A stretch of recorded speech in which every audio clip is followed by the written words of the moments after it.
doing well in your studies. So let's begin another module of chapter 6 in history, that is Bhakti Sufi tradition from the series of Themes of Indian History Part 2 book. So following are the objective of this module. To enrich word vocabulary through important terms, to know about the strands in the fabric Islamic tradition, to understand faith of rulers and subjects, to acknowledge the popular practices of Islam, to get familiar with the growth of Sufism, about Khanqahs and Silsilas, to analyze concept understanding by solving questionnaire. To enrich word vocabulary at first, let's begin with some important terms which is mentioned in the chapter. First is Tavram. It is the collection of poem in Tamil. Next word is Mama. The religious scholar of Islamic study is called Mama. Sariya. Law of governing the Muslim community is called Sariya. Maktubat. It is a letter written by Sufi saints. Tazkiras means biographical account of any saint. So let's begin another interesting topic in this module, that is new strands in the fabric of Islamic tradition. Here we need to understand two very important topics, that is faith of ruler and subjects. Thereafter the practices of Islam which was there in our country. So as we know, on one hand the practice of Bhakti movement was going on towards both South India as well as North India. We find several deities were being worshipped and several ideologies came up with a different religious belief. Now on the other hand, we notice that some outsiders, when they invaded our country and settled in our country, they started their own religion, they promoted their own religion, and with this we find Islamic religion, a new religion apart from Hinduism, Jainism and Buddhism. So let us see what were the role of rulers and their settlement. We know that Arab merchants and Central Asian people, they have great curiosity to come across our country and they have invaded our areas and they settled in the different part of our country. We know that Arab merchants, they settled towards the western coast of the country, and all these Central Asian people who arrived and they settled towards the northwest part of our country. Thereafter in year 711, around that time period, we find one of the Arabian merchant and general. His name was Muhammad Qasim. He conquered the Sindh area and then settled in India and established Delhi Sultanate. After the settlement of these Arabian people, we find that Islamic religion was also started spreading in our country. And in what way it started spreading? In the beginning, they did not impact upon our own culture and tradition. They started giving us freedom for implementing our own culture, tradition as well as religious belief. And for that they started taking a text that is very popular and that is called as Jizya text. So Jizya is a text which was paid by non-Muslims so that their traditional rights and traditional beliefs can be practiced and can be continued under the Mughal rulers, or we can say Arabian rulers. So in this way, these faith of the rulers and subject matter which included in our country we came to know about. Now let us see some of the religious belief of Islam. As we have studied in our previous classes also, that these people, they used to believe in giving alms, that is called as zakat, and they used to worship only one God, and that is Allah, and they used to offer prayer 5 times in a day, as we do prayer 2 times in a day, like in the morning time and evening time. So Muslims or these Islamic people, they have custom under their 5 pillars of Islam, they need to worship at least 5 times in a day. Also, there is a trend of doing fasting during the pure month of Ramzan. Now, very important part in the Islamic religion is that throughout the life, once Islamic people must visit and must do the performance of pilgrimage to Makkah, and that is called as their Hajj Yatra. So once in a life, Islamic people must perform Hajj Yatra, and that is the visit from Makkah to Medina. So these are some of the popular beliefs of Islam. The popular practice of Islam, that is called 5 pillars of the faith. These are: there is only one God, that is Allah, and Prophet Muhammad is his messenger. Now, second one is the offering of prayer 5 times a day, that is called namaz or salat, giving alms, that is zakat, and fasting during the month of Ramzan is called Swan. Now performing the pilgrimage to Makkah, that is called Hajj Yatra. These universal features were often overlaid with the diversities in practice derived. The sections were divided into Shia and Sunni. For example, the Khwaja, a branch of the Islamic, that is Shia sect, developed a new mode of communication and disseminating the idea derived from the Quran through an indigenous literary genre. These includes the Ginan, derived from the Sanskrit Jana, which means knowledge, devotional poem written in various languages like Punjabi, Hindi and Gujarati. The Arab Muslim traders who settled along with the Malabar coast near Kerala adopted the local language, that is Malayalam. The complex blend of universal faith with the local tradition is perhaps best exemplified by the architecture of mosques. Some architectural features of mosques are universal, such as orientation towards Makkah, evident in the placement of the mihrab. However, there were several features that show variations, such as roof and building materials.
Names of communities. We often take the term Hindu and Muslim for granted as label for the religious communities.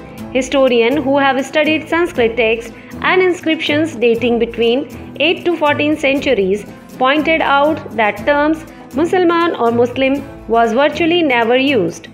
Turkish rulers were designated as Turksha and Tezika were the people from Tajikistan and Parshika were the people from Persia. These terms used for another people were applied for the new migrants. Turks and Afghans were referred as Shakas and Yavanas. Apart from Hinduism and Buddhism and Jainism, now we are covering the growth of Sufism in Bhakti and Sufi tradition. So here we need to understand first of all what is the meaning of Sufi. So Sufi means Islam. It is a group of Islamic religious minded people. It is a group of Islamic religious minded people and that is called as Sufis. Now here we find that these Sufis have certain belief and they also came up with their own ideology. Let us see what were those. They protested against the materialism. Materialism means storing of money and moving towards the materialistic world like houses, arranging luxurious pattern for life, that is called as materialism. So they were against of that. It means they used to follow simple life. Now they criticize the method of Quran and Sunnah. Sunnah means the tradition of Prophet Muhammad. Whatever they people used to follow is called as Sunnah. So they criticize both Quran as well as Sunnah. They believe that people can be great through their own practice, through their own deeds and through their own cultural habit. So in this way they criticize Quran and Sunnah. Thereafter we find that these Sufis, they organize several communities and for organizing several communities they organized Khankas. Khankas are basically controlled by sheikhs, mursid or murids. So these Khankas were established around 11th century in our country and where basically the Sufi people, they used to discuss about their religious practice and beliefs. So Khanka is a center where Sufi people used to organize their religious rituals. Let us see the growth of Sufism in India. The group of religious-minded people turned into protest against the growing of materialism and Khilafat as a religious and political institution of Sufi. They laid emphasis on seeking salvation through intense devotion and love for God by following His command. Sufi thus sought an interpretation of the Quran on the basis of personal experience. Khankas and Silsilas. 11th century, Sufism evolved into the well-developed movement with a body of literature on Quranic study and Sufi practices. Khankas basically is the community of Sufi and Sheikh, Peer and Murshid. These were the masters of the community. Murshid used to choose the disciples and Khalifa is called as the successor of their community. And Sheikh established rule for the spiritual conduct and interaction between the follower as well as master. So after watching the practice of Khankas towards the growth of Sufis, let us see one more practice which was very popular and that was Silsila. So what is the meaning of Silsila in Sufi? Silsila means a kind of link and chain between master and disciple. So here this chain remains very strong. It is their belief that the power of the master or the spiritual power of master gets transmitted to the devotee or the disciple.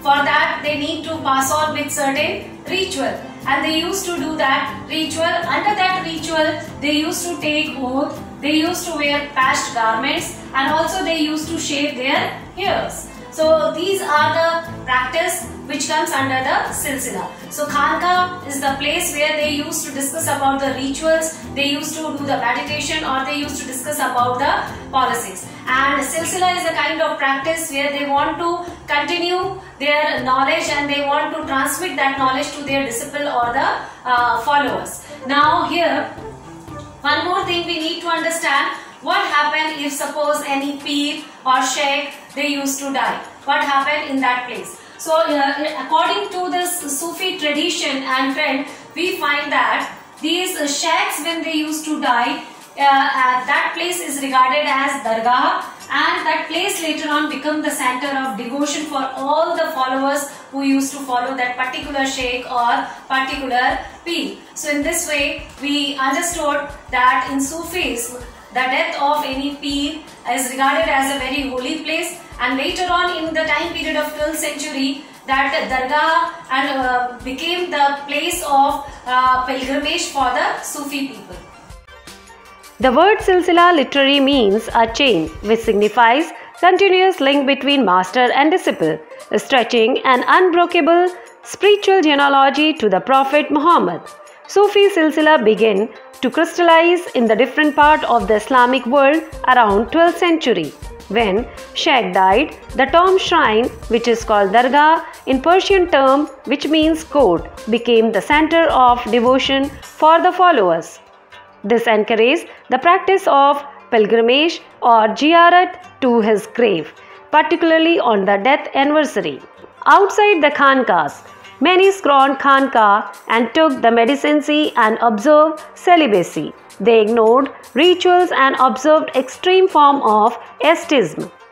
They were known by the different names like Kalandar, Madris, Malan, Hadris, etc. So that's all about this chapter, dear children. Remaining topic we are going to cover in the upcoming module of the chapter. Till then, stay happy, stay tuned. It's time to do some questionnaire. First question is, non-Muslim had to pay a religious tax which is called, options are Zakat, Shukrana, Jizya or none of these. Second question, choose the correct option. Islamic law is known as Sharia, Samir, Ulema or none of these. What is the literary meaning of silsila? Options are a chain, discipline, devotion or without attribute. Answer all these questions in comment. Thank you for watching.